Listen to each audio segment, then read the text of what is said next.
예, 여러 가지가 있죠. 면역하면 버섯에 들어있는 베타글루칸이라고 하는 성분도 있습니다. 또 그것만 있는 게 아니고 일본에서도 굉장히 유명했던 후코이단이라고 하는 성분도 있고 그 이외에도 여러 가지가 있는데요. 그 중에서도 오늘은 좀 특별하게 프로폴리스에 대한 얘기를 좀 해드릴까 합니다. 프로폴리스라고 하는 거는 어원을 좀 먼저 설명을 드리면 프로라고 하는 거는 앞에 또는 기둥이라는 그런 의미를 가지고 있고요. 폴리스는 도시를 얘기합니다. 그래서 도시 앞에서 도시를 지켜주는 그런 역할을 하는 것을 프로폴리스라고 하고요. 대부분 다 이제 벌 또는 벌집 이런 것들로 얘기들을 많이들 하시죠. 자, 왜 이런 프로폴리스가 이렇게 유명해지기 시작을 했냐면 혹시 벌집 같은 거 보신 적 있으신가요? 그렇죠. 벌집에 이제 여러 가지 말벌이니 아니면 다른 벌레들이 들어올 수가 있거든요. 꿀벌하고 싸워갖고 그 말벌이 죽어요. 근데 그 시체가 있는데 시체가 썩지는 않는 거예요. 그래서 그 원인이 뭔가를 하고 알아봤더니 벌집에는 특별한 물질이 있고 그 물질이 이러한 시체가 썩지 않도록 막아주는 역할을 하는구나 라는 걸 알게 돼서 그거를 프로폴리스라고 이름을 붙인 거죠. 자, 이런 프로폴리스가 사실은 독이라는 사실을 알고 계신가요? 원래 프로폴리스 하면은 벌집, 꿀벌 이렇게 생각하지만 그 원료는 벌집에서 나오는 게 아니고요. 나무에 새순이 돋잖아요. 이 새순 끝자락에 붙어 있는 게 바로 프로폴리스의 기본적인 성분입니다. 새순이 났을 때는 굉장히 많은 벌레라든지 곤충이 그걸 먹겠죠. 근데 새순의 끝자락을 다 먹어버리면 잎이 날까요? 안 날까요? 잎이 나기가 어렵겠죠. 그러면 이 나무는 결국은 죽게 되거든요. 그래서 이 나무가 자기 자신을 보호하기 위해서 그 새순 끝자락에다가 독을 발라놓은 거죠. 벌레라든지 곤충이 먹지 못하도록 막기 위해서 거기다 독을 발라놓은 건데 그 성분들을 꿀벌이 가져다가 자기 침하고 같이 발라놓은 것을 프로폴리스라고 합니다. 그러니까 이 프로폴리스는 사실 그 원천은 독에서 왔다라는 거예요. 그러면 여태까지 내가 독을 먹은 거야? 이렇게 생각하시는 분도 계실 텐데 걱정하지 않으셔도 됩니다. 왜냐하면 이 독은 벌레는 죽일 수 있지만 사람은 죽이지 못하거든요.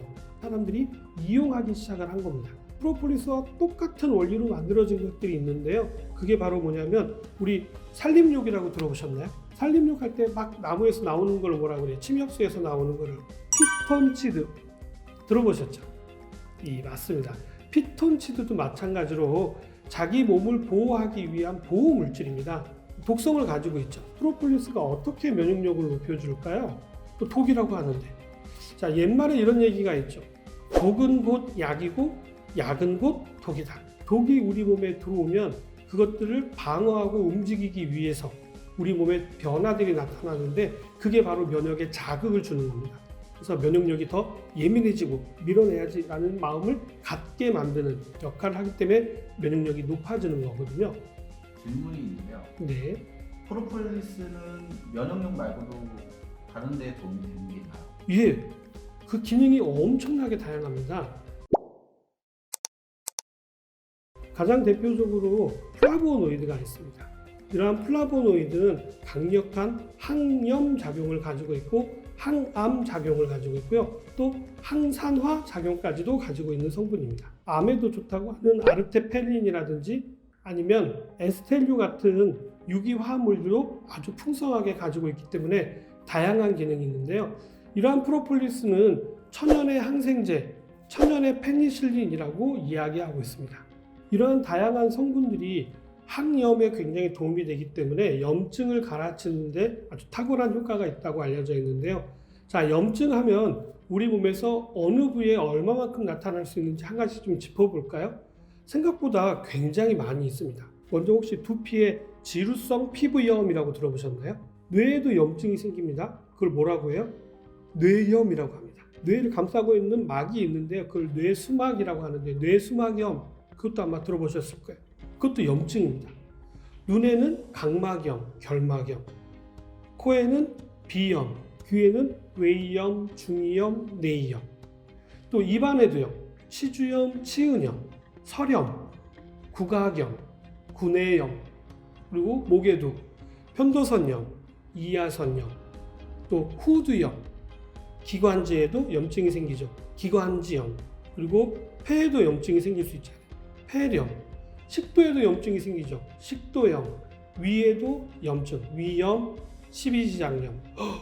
요즘 유행하고 있는 간염, 장염, 콩팥, 신장염, 신우신염, 신우염, 요도염, 방광염, 여성 같은 경우에는 질염, 또 자궁 내막염 그런 것도 있고, 남성에는 전립선염, 그리고 뭐 관절염, 그리고 발 밑에 족저근막염이라고 해가지고 이렇게 발 디딜 때 막 아픈 사람들, 이런 것들까지도 전부 다 염증입니다. 흔히들 수술할 수 있는 맹장염 보세요.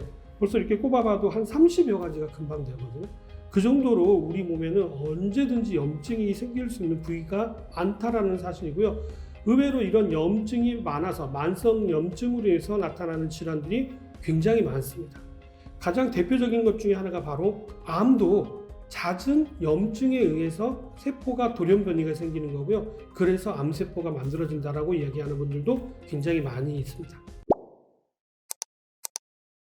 프로폴리스는 누가 먹어야 효과가 더 좋을까요? 남녀노소 사실은 누구나 다 드실 수가 있고요. 특별히 염증이 많이 생기시는 분들이 있으실 거예요.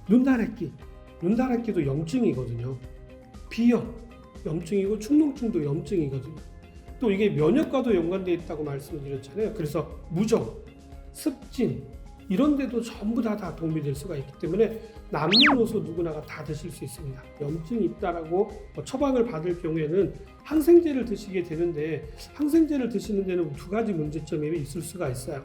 첫 번째는요, 부작용입니다. 메스꺼움, 속 울렁거리거나 아니면 부종, 두통이 생기거나 막 이런 현상들이 있거든요. 아이들이 감기 걸려서 병원에 가면은 약을 두 가지를 처방해 줍니다. 분홍색 물약하고요, 하얀색 물약, 이렇게 두 개를 처방을 해주는데, 이 분홍색 물약은 해열제고요, 하얀색 물약은 항생제입니다.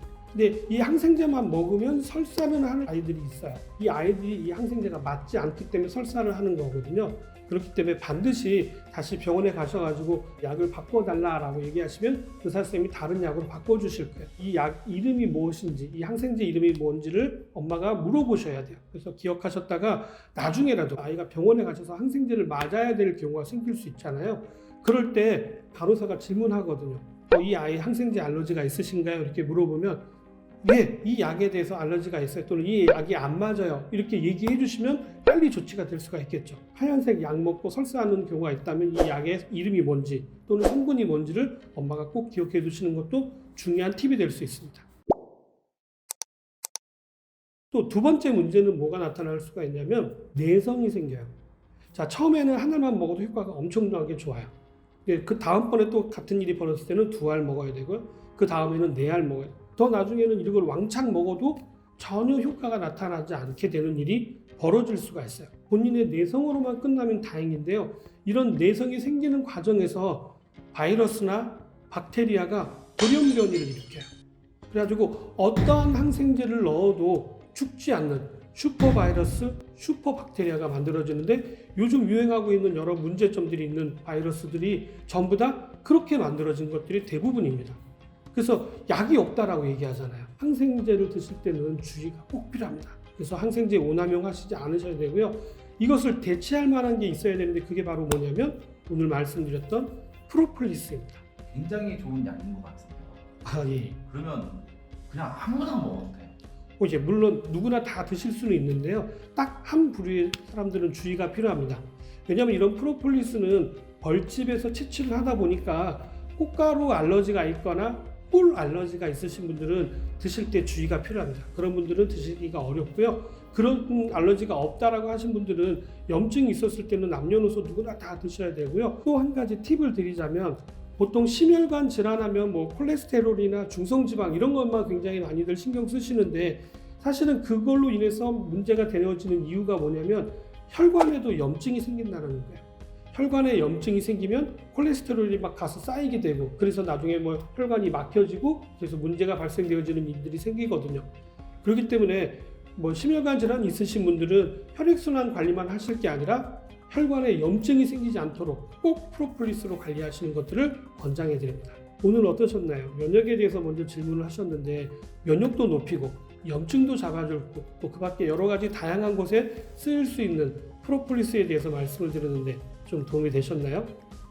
저는 다음에 좀 더 도움이 될 만한 내용 가지고 다시 찾아뵙도록 하겠습니다. 감사합니다.